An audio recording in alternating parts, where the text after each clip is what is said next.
Bonjour, je suis Rosemary Charret, je suis psychologue et conférencière et aujourd'hui, je vais parler avec vous de la relation à l'argent. En ces temps difficiles, on sait à quel point les préoccupations financières sont importantes pour la très grande majorité de la population. Ils sont importantes de différentes manières.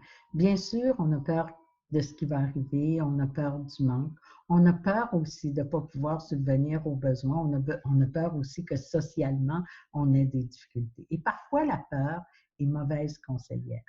La première chose, c'est qu'il faut réaliser que notre rapport à l'argent n'est pas toujours rationnel.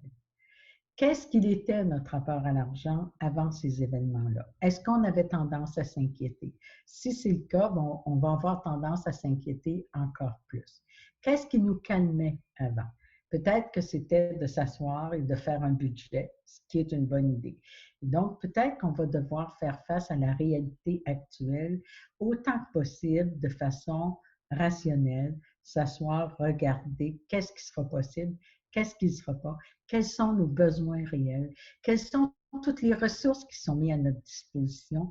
Et si on ne comprend pas trop comment faire pour aller les chercher, prendre le temps de se les faire expliquer. Il y en a des personnes à votre disposition pour ça. Il y a un élément qu'il faut prendre en considération à cette période-ci, c'est qu'au niveau financier, on est à peu près tous dans le même bateau. Donc, il n'y aura pas de jugement porté sur vous comme personne si vous manquez d'argent, si vous devez avoir un délai pour un paiement, parce que vous allez être considéré comme une parmi des milliers de personnes qui font face à des difficultés. Donc, oui, l'argent, c'est une source de stress, mais ce n'est pas une source de stress illimitée. Oui, il y aura des difficultés, mais il y aura des choix à faire. Ce qui nous stresse le plus, c'est quand on a le sentiment de ne pas avoir le contrôle sur la situation. Et ça, c'est vrai de toutes les sources de stress. Or, ici, bien sûr, on n'a pas le contrôle sur une grande partie de la situation, mais on a un certain contrôle qui doit nous amener à faire des choix. Parmi ce qui est possible pour moi actuellement, parmi ce qui est possible pour moi pour les prochaines semaines, quels sont les choix que je fais et de faire des choix.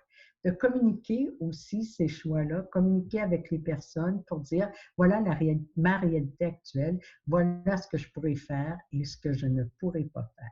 Donc, surtout pas se faire un budget en se couchant le soir. Un budget, ça se fait soit avec un ordinateur, soit avec un crayon papier. Ça ne se fait pas dans notre tête. Quand on fait ça, on génère davantage d'anxiété. Allez chercher de l'information, poser des questions, consulter les sites Internet, surtout les services et toute l'aide qui est à la disposition de la population actuellement. Surtout, ne pas avoir honte si vous avez des difficultés financières. Vous n'y êtes pour rien.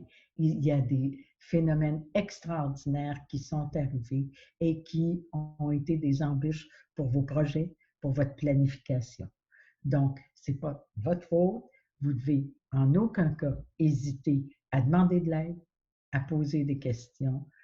Vous devez contrôler ce que vous pouvez contrôler et accepter qu'il y a une partie que vous ne contrôlez pas, mais comme vous avez trouvé des solutions à des problèmes antérieurement, vous allez encore en trouver pour ces problèmes-là. Bonne chance.